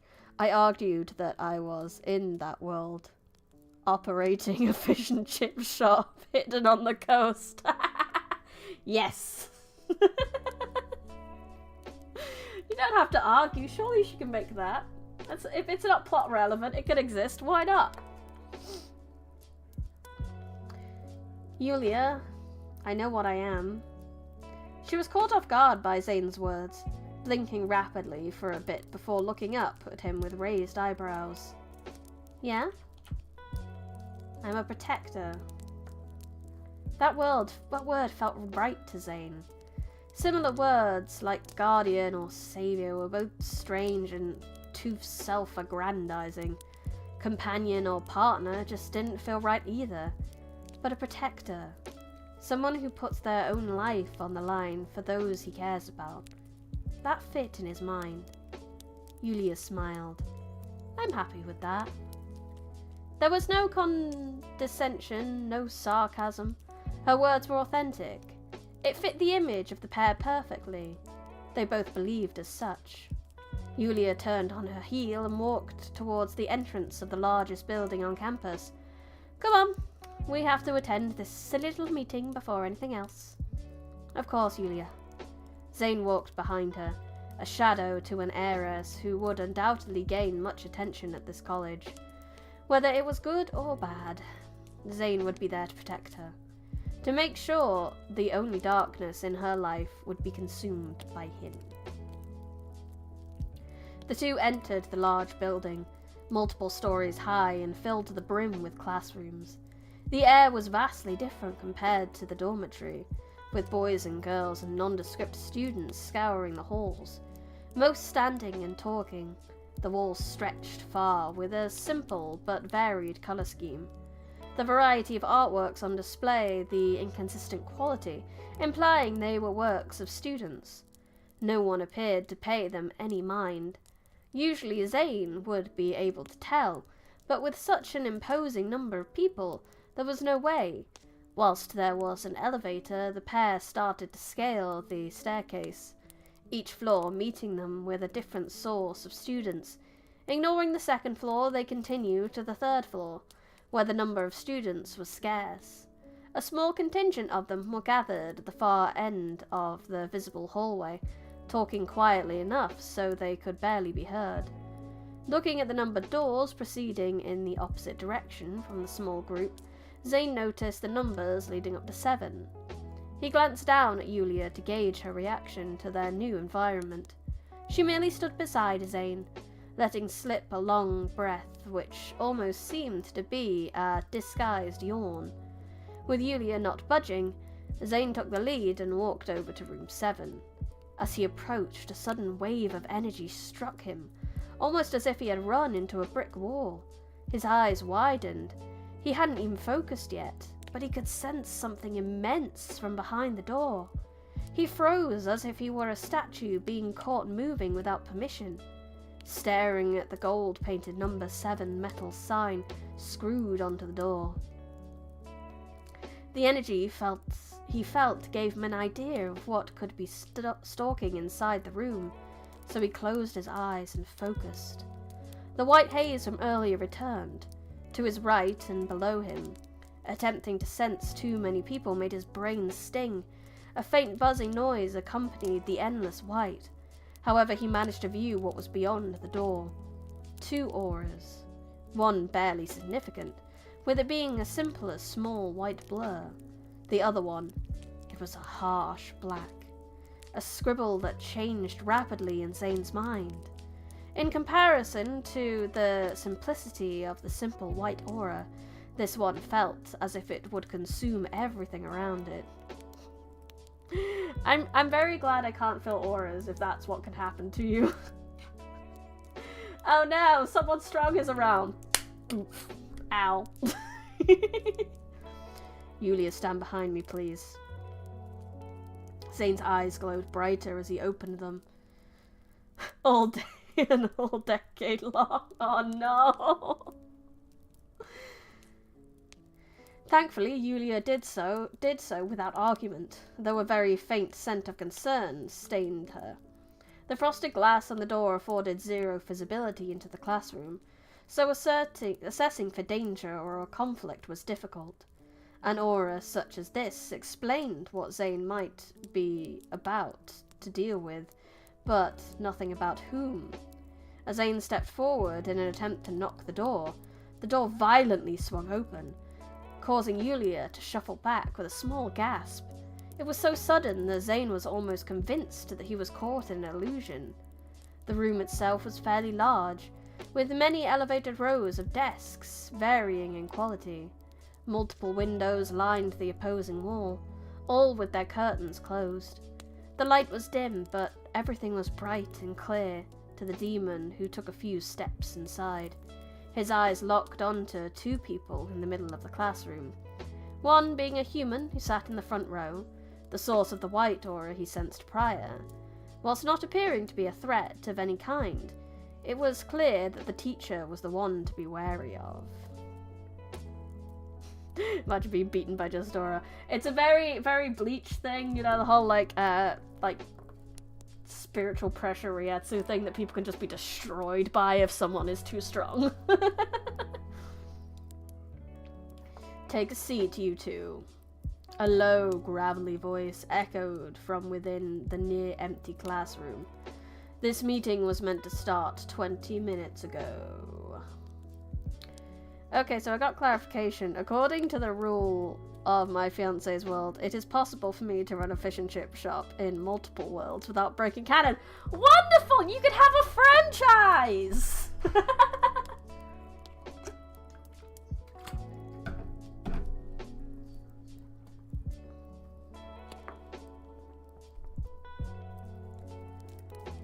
Cautiously, the two entered, with Yulia remaining a step behind her protector as he asked, "You're the teacher?" I'm your teacher." Suddenly, the door to the classroom slammed shut, causing Yulia to shuffle slightly and turn around to see how it happened. No one was there to close the door. Zane didn't flinch when the door slammed. His stare remained vigilant on the one who possessed the distressing aura. Who would have thought that a demon would be a teacher at this college? He pondered aloud as he slowly walked to the nearest desk, pulling out a seat and leaving it for Yulia as he sat at the desk over. It took Yulia a moment of hesitation before walking over and accepting the seat, looking up at the intimidating man who peered down at her and Zane. The teacher scoffed at this and scratched his scraggly beard. His tall but brooding stature was accentuated by his grey trench coat. That's how you know he's cool, he's got a big trench coat. Yulia's got her eye patch, he's got a big trench coat. That's how you know they're cool. That's how you know they're badasses. Coming spring 2026, serving max level baskets of fish and chips in multiple words. Oh my god, that would be such... I would love that to be like a stupidly British isekai.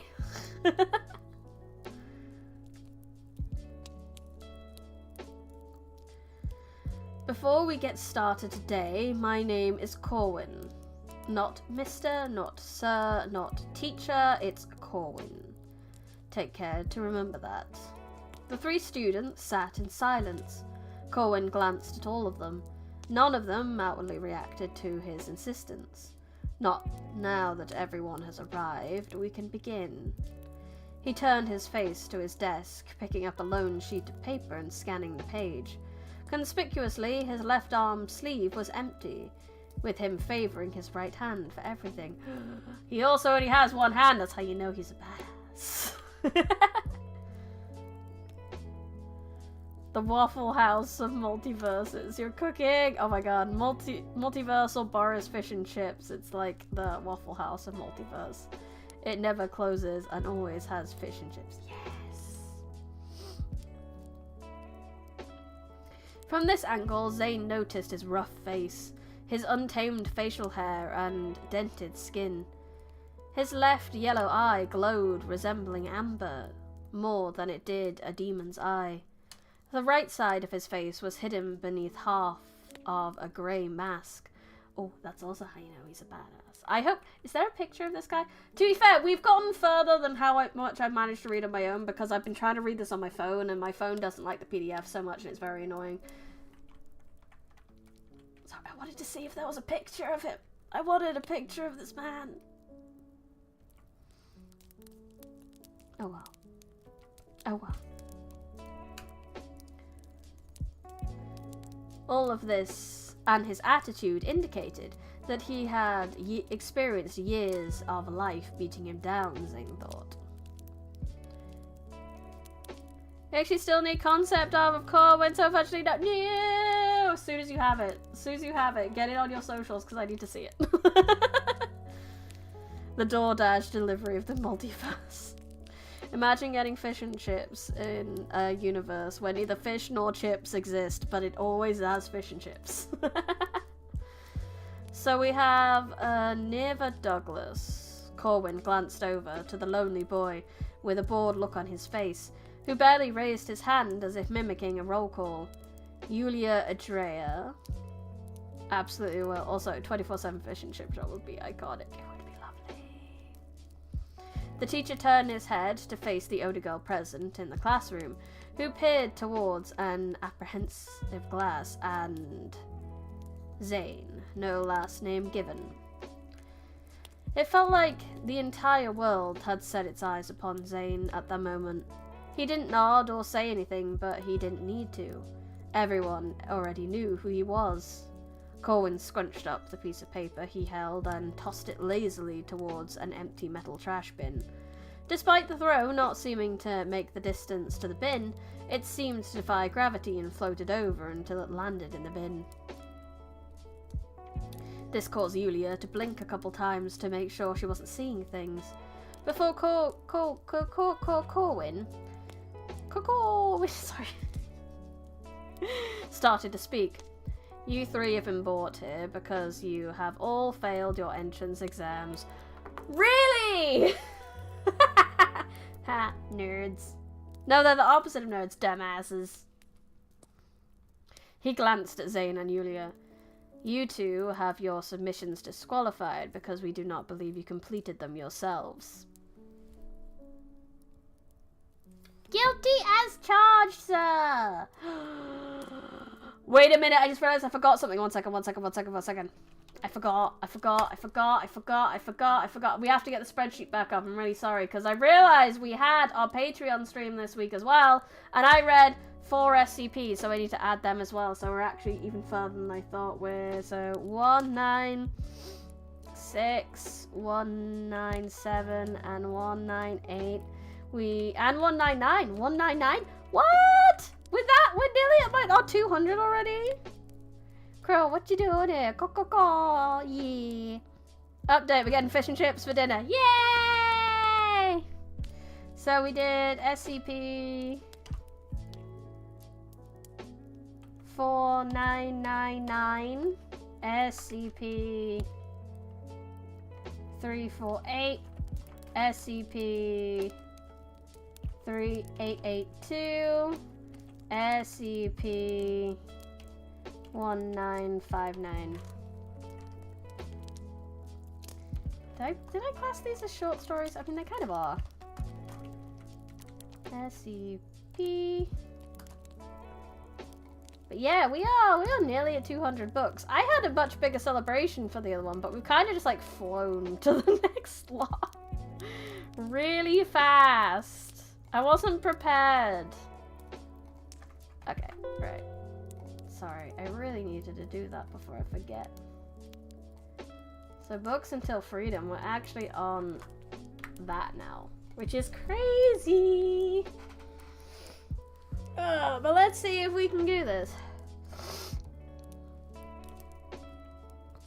You two have had your submissions disqualified because we do not believe you completed them yourselves. The handwriting is identical in both entries, with only a slight difference in spelling and answers, with only minor differences. There was a look of guilt and frustration marking Yulia's face, a tinged red embarrassment causing her to tilt her head down, almost being a complete admission to accusations. Her mother purposely took the entrance exams from them and made their smartest employee complete them. Zane could only imagine the look on her mother's face if she were hearing this right now. And you... Corwin looked at Nirva, his eyes twitching as he took a deep breath.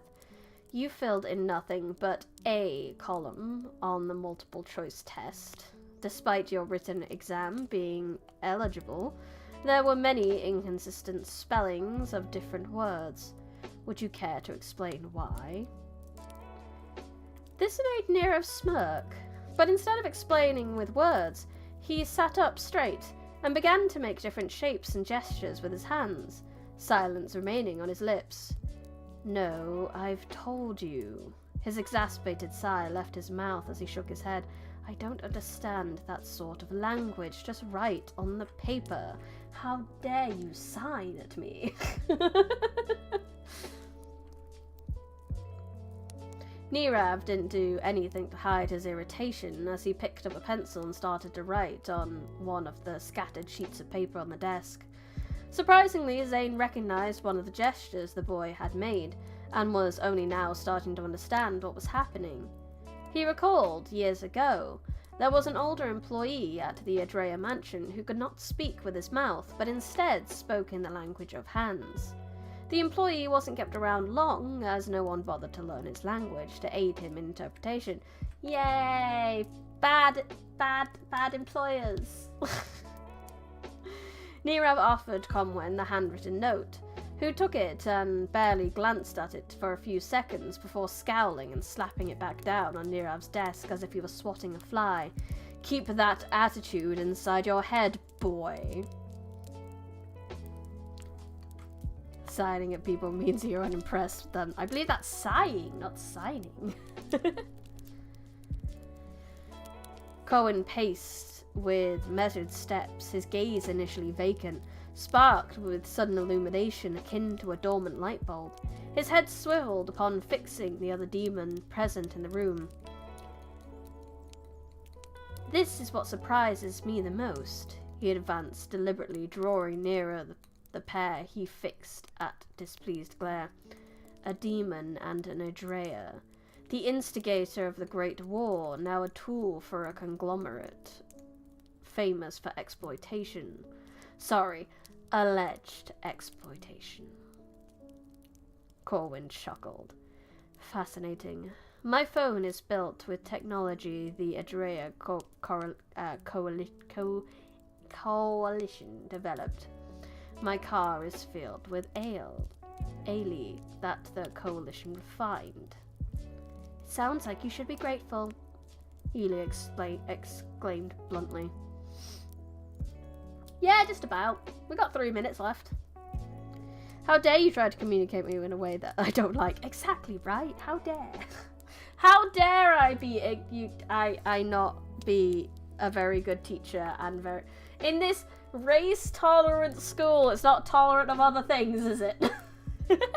I played with fire metaphorically. I overestimated how much battery my phone had and died. No, that's the worst. Anya. This only made Corwin smirk, grateful. For underpaying underprivileged humans who don't know their rights, for exploiting trade agreements with far inferior companies, for using tax loopholes to squeeze your mother into the political sphere. He waved towards Zane with an exaggerated swagger. And now for apparently harboring demons. Yes, we are all grateful, Yulia Adrea. Your family's company deserves nothing but praise. Corwin's verbal thrusts were sharp and pointed, establishing battle lines that dared retaliation. I'm one of a kind in the coalition, Zane retorted with a statement he believed, but had no way to confirm its truthfulness. And you may want to rethink speaking to her in such a manner again. I once played fire, literally. I got shouted at by my entire family for being an idiot when I was a kid. I think everyone's done it once. My family are a family of pyromaniacs. The most dangerous thing we ever did was buy a chimney. So like a fire for outside basically, and the amount of crap they threw into that chimney just to see what happened. It's terrible. Never put magazines in a chimney. Definitely don't stack it up so the fire comes out the top. That's not what you're supposed to do. Definitely don't do that. Definitely haven't seen that done. Definitely don't put it anywhere near firecrackers. That was a bad time too. Yeah, family of pyro. I am the least pyromaniac of my family. They've done crazy shit. We haven't burned things in a while now I think about it. Maybe next summer I'll suggest it. Be like, hey, chimney. And they'll be like, yes. I like playing with fire. Fireworks are great. That's true. We used to have some sparklers landing around. We should use those. Obviously, the only thing you should put in a fireplace are those funny little red sticks with string coming out of them. Definitely not. House gets struck by lightning. Oh, cool. Fire and insurance money. Wasn't a fire when that happened. House got struck by lightning, cool insurance money, and then having to be out the house for months while things rebuild. That is what happens. There wasn't a fire. Anyway, that's a story I haven't told in a while. But it is that while we'll have to wait because it is the end of the stream. We read like a quarter of this book. God damn, this would not take many streams to finish. So you know, it wouldn't take long for you to read yourselves if you bought it. If you click the stickler link and go buy, it'd be great. Yeah, support the author. He's a good one. Limbus next week. Yes, we finally get to start Limbus next week, and I'm so excited. I get to play Limbus. We get to start another gacha game. Skill issue, just parry the lightning. Yeah. But I was busy playing Sonic. How could I parry lightning when I was playing Sonic? Thank you so much, I appreciate it. No problem, Trent. Thank you so much for giving me permission to read your book. I really enjoy it. It's a good book. You guys should buy it. But before you do that, before you click links and leave me, what you should be doing, if you have not already, is subscribing to the channel and leaving a like on the video. If you have not already, I would highly appreciate it if you could do that. If not, if you're on Twitch, could you give that a follow as well, please? That'd be lovely. Thank you. Hey, Bryony, can I friend you on Nimbus due to the sheer difficulty of later levels? I have a feeling a few people will wanting to do that. Yes, I will allow people to friend me on Nimbus when we get onto it. I technically already have an account because I started opening it for sort of daily rewards and stuff to build up some things. But that's next week's problem. Because we're not going to have Limbus as the next stream. The next stream is we're going back to doing some D&D next week, tomorrow. What are we doing? Oh yeah, we got a Kraken friend as a familiar because we intimidated it into becoming our familiar. And then he's going to go get attacked again, which is what ended him up in a big tank in the Umberly Temple to begin with. So we'll see what's going on under the sea, because there's some problems under the sea right now. That's for sure. But until then, if you would like to support me in my endeavors to make this something of a part-time-ish job, you can do this in many ways. Kraken ain't lacking, he's a crack-a-lackin'. Yeah. You can do that via YouTube membership, where you get emotes, exclusive streams, Discord channel, merch discounts, and now you're getting chat commands that you can trigger as well. You got the Patreon, where you get short stories, exclusive streams, merch discounts, free books. There is the Kofi, where you can commission me to make emotes. There is also the small audiobooks on there, just the little short stories that I've written. And last but not least, it's the merch store, where you can get ebooks, first edition copies of books that I've written, a notebook and a soft pillow, and there's some very cool handmade crafts coming soon, maybe in the next few weeks. But that is all I have for you for now. Go click all the links in the description. Go check out the Amazon page for this. And for now, that is all I have. I'll see you guys tomorrow. But until then, thank you everyone for coming. Thank you everyone in chat. Thank you everyone who lurked. Thank you everyone who watches the VOD. I had fun. I hope you had fun. This has been Bryony Smith, Live and Been Library. Good.